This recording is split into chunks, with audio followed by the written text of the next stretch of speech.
Let's talk about how to navigate a narcissist parent.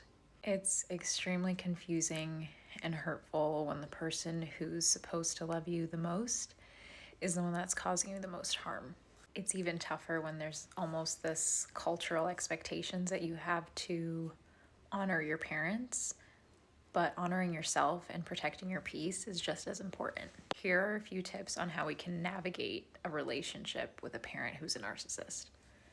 One is to set really clear boundaries. You can start small, but just be firm. So, for example, if they call you late night and it always spirals into arguments, tell them that you're not going to answer them after a certain time and stick to it, even if they push back or if they guilt trip you.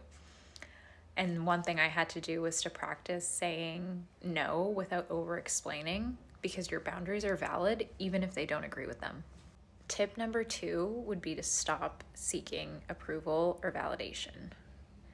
I had to acknowledge that their love may come with conditions, but your worth doesn't depend on their acceptance.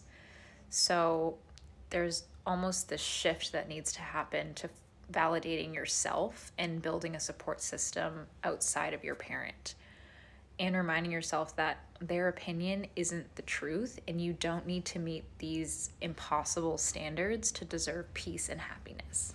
And my third tip is to create distance where it's possible. So emotional distance is crucial. Stop sharing your deepest feelings with someone who can use them against you, and keep the conversations surface level if necessary.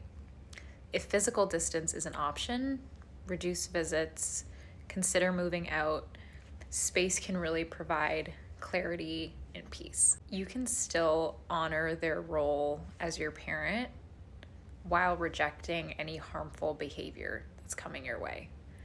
I think honoring them doesn't mean tolerating emotional abuse or sacrificing your well-being, because yes, they gave you life, but it's your life to live. So choosing your own peace isn't selfish, it's survival.